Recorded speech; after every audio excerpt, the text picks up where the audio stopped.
Good afternoon, YouTube. So I've stopped here. I don't know exactly where it's at. It's somewhere west of Phoenix. There's a TA truck stop. I think it's like exit maybe 108 or something like that along I-10. So anyway, I stopped here. It was still dark. It was about 4:30 in the morning Pacific time. And I've taken my break here, so I'm awake now, and sorry about the wind noise. I'm awake now and about to go inside the truck stop to get something to eat. By the way, I did hear from my parents. My young middle brother went down, and his son went down and picked them up, and so they're on their way back they're on their way to Arkansas. And so my parents, were originally in. They were coming to Arkansas for the summer from South Texas. So anyway, I'm going to go ahead and show you pictures that my brother took and texted to me. I think he took them with his iPhone, and he texted them to me. And so I think there's a total of about 10 of them.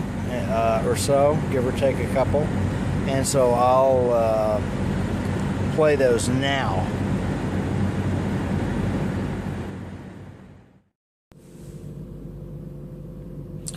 Okay, so right here, I want you to notice the spring down there on the ground, and then that back door. If you look closely, you can tell that it's bent. There's a shot of sort of the inside there at the back, and that's a shot of the front up there. The front was pretty much intact. The mom said that the part, the front seat, you couldn't even tell anything was wrong, sitting inside there, but obviously the back really crumpled up, and then you can see that the axle really got bent. So I was able to put together a little bit of a slideshow and do a little brief narrative of sort of what you were looking at there. The car was in the impound lot, and that was this morning. My younger brother went down and got them, but before they left, they went to the wrecker service and cleaned the car out, and I think it's pretty obvious the car is totaled. It only had 1,000 miles on it. They just bought it I don't know, maybe 3 weeks ago. So, but stuff happens. Cars can be replaced, people can't. So in any case, you can see from the looking at the car, that it got hit more on the driver's side than more of the impact happened on the driver's side than on the passenger side. So the way, I talked to Mom several times on the phone today, and finally, I was kind of able to sort of piece together maybe what happened. There was some car that had broke down, and of course this was on a 2-lane Texas road. And in Texas, they typically, even on 2-lane roads, they will have a paved breakdown lane. And I think that's the case with this. So the car was on the breakdown lane. The stalled car was going north on, I think it was Highway 77. And then there was a AAA car that was there to assist that car that was broken down. Maybe it had a flat tire. I'm not exactly sure. But so and the AAA car had flashing lights on it. So Dad approached it, and he slowed down. Maybe to about 20 miles an hour. I'm not exactly sure. And there was oncoming traffic coming from the other way as well. And now everywhere you see this common. You see the sign that says if there's any kind of road, or any kind of assistance activity, I guess you could call it, they want you to slow down, or if you can, move away from them, because there's all kinds of accidents that happen where people are getting, they get hit changing tires and what have you on the side of the road. So being on the side of the road is kind of dangerous, and the more traffic there is, the worse it is. So in any case, the gal that was following them obviously was distracted in some way. Don't know how, but I think she was driving a Toyota of some sort. She was obviously distracted because as she hit them, probably she must have been going at least 65 miles an hour. They had slowed down. They were going about maybe 20 miles an hour.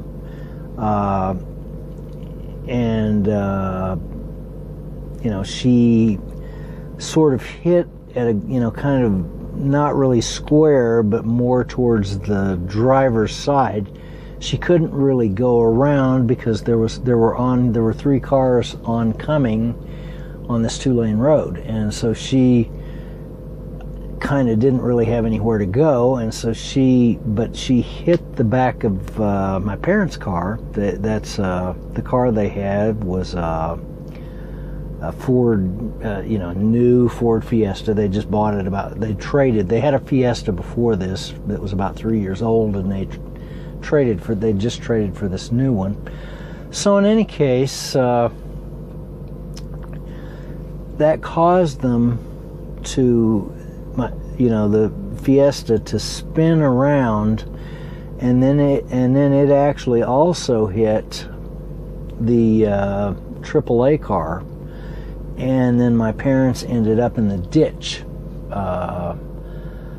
So it was quite an impact. It was obviously a pretty severe impact. And so I think Dad is actually more affected by this than Mom was. And I think the reason for it, I haven't really talked to them about it, but I think the reason for it, if you think about it, the car spun, in the Dad's side. Dad was driving, of course. That side of the car received more of the impact than the other side, so that it caused it to spin. And so Mom, being in the front, in the passenger seat, didn't, she was more in the center of the spin, versus Dad being, in the driver's seat. He absorbed more, probably more G-forces. And so she is, she's 89. So she does pretty good for 89. She's a little stiff today and what have you. Dad is really stiff, and he's 80. And usually he's in pretty decent shape. He's had arthritis and what have you for a number of years. But he always is able to get around and move and what have you. And so he's really sort of stoved up at this point, but and I'm sure it's probably internal bruising. Now, of course, they had their seat belts fastened, which, I know a lot of people, including me, I've gone through phases where I haven't fastened my seat belt, and mostly I wear a seat belt, but that just drives home the point. If they didn't have those seat belts fastened, they could easily have been dead, because that was a very violent impact. And those seat belts, of course, they are designed in modern vehicles. They're designed to, if there is an impact like that, there's a, kind of a G-force detector that's built into the vehicle, or maybe probably more than one. And so those seat belts have these pre-tensioners that actually really kind of lock you into the seat, while, as soon as the thing detects that there's been a some sort of an impact, and, a sudden massive increase in G-forces. And so that, now they're really sore where the seatbelt kind of cinched down, but that kept them in place. And so that, because otherwise, he would have ended up in the steering wheel, and she might have ended up in the with her head going through the windshield. Because if you're not tied down, something's going to happen with that kind of there's probably at least a 45-mile-an-hour impact into the back of their car. Because if they were going 20 miles an hour and the gal was going 65, or that's probably a 45 mile an hour difference in speed. So now my mom was actually on, the car had a Bluetooth, like a Bluetooth stereo system, and of course they had the phone. They got a Galaxy Note 3 just like I've got, and so that it was Bluetoothed into the, and they were actually on the phone with the middle brother that went down and picked that went down and got them and brought them home today. And so it immediately, when that impact happened, the phone call cut off. But what I also learned today from talking to Mom was that immediately after that, they didn't lose consciousness at all. They got the breath knocked out. Both of them, got the breath knocked out of them by the impact. And I don't know if you've ever I've had the breath knocked out of me a time or two, and it's not any fun. But so in any case, immediately after, the phone call cut off, but then the car, and I'm assuming it's built into the Ford system, used the phone. It hung up on the previous call with my brother, and it automatically dialed 911, and of course, then the 911 operator came on and was asking them if are you okay? What's the problem? So on and so forth. So the system automatically dialed 911, which that's pretty interesting too. That's a neat system. So in any case, my brother went down there, and I guess he got there about 3 o'clock this morning.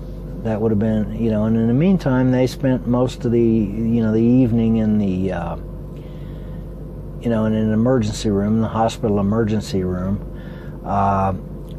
They examined Mom, and they determined pretty quick that she had a bruised arm, but she was basically okay. Dad, they weren't quite as sure about, and so they did a CAT scan on him, I guess. They were maybe concerned about his spleen area, which I'm not exactly sure where that's at, but I'm sure it had something to do with where the seatbelt was. And then, so they kept him in there until somebody could actually read the results of the CAT scan before they, so they released him around midnight. And then somebody that worked at the hospital was nice enough to take them, I guess, about 3 miles to this. It was like it was a Best Western motel. And so they got in there, they got checked in about midnight, and then my brother got there about 3 o'clock in the morning, this morning, and then I guess there were a couple, there was beds they could all sleep in. And then they got up this morning and went to the wrecker service, got all their stuff out of the car, and got it loaded in his vehicle, and then he brought them on back to Arkansas. And so it was probably, I don't know, they probably got there, I'm assuming, maybe by about probably 7 o'clock they were there.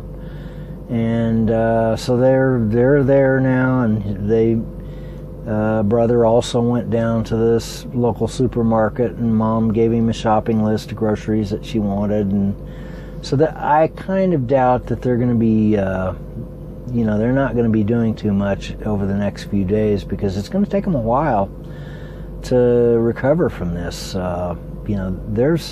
You go through an impact like that, even if you're in a seat and you're strapped in, regardless of your age, you're going to be, having some internal bruising at the very least. So, wear your seatbelt. It really drives home the point. You never really know what can happen, and there are people that are distracted. There have always been distracted drivers. That's nothing new. What I always tell people, and I've said it here before, I'll say it again. What I always tell people, I don't care how good of a driver you think you are, or you are really, you will become distracted. Some way or other, you will become distracted. So therefore, stay back away from the other traffic. The one thing you can't control is the vehicle behind you. But if somebody's, riding on your tail, then the thing to do is to just either pull off and let them go, because they're going to become distracted sooner or later, or just if you're on a road where they can easily pass, there's passing lanes, just kind of slow down and let them go, get away from them. But it's cars tend to want to travel in packs, and I just don't understand why people want to do that. And they don't they don't leave enough following distance. And with the volume of traffic that there is, if something goes wrong, then that's how you end up with chain reaction accidents. And so it's just,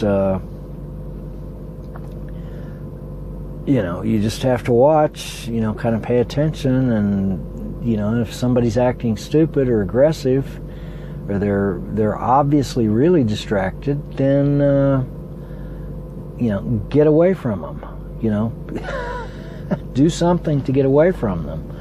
But so anyway, they're going to be recovering over the next few days, and it's pretty obvious from those pictures that the car is totaled. So even though it only had 1,000 miles on it, that's totaled. That car is all bent up and so on and so forth. But they've got good insurance. So they'll be getting another car pretty soon. In the meantime, they'll probably be, if they need to go somewhere, they can drive my pickup around. They've got a key to it. So, but boy, that's not an experience that you want to have, really. So, anyhow, better be cutting this off. This is getting kind of long. Hopefully, I won't have any trouble uploading it. So, but I've stopped here at, I don't know, I'm not, maybe about 20 miles from some place called Van Horn, Texas. It's along Interstate 10. And of course, I'm in a massive hurry to get to Temple, Texas. So I've still got, I'm taking my 10-hour break, about to go to bed here in a bit. And I've got, I think around roughly 460 miles, let's say, or 70 miles.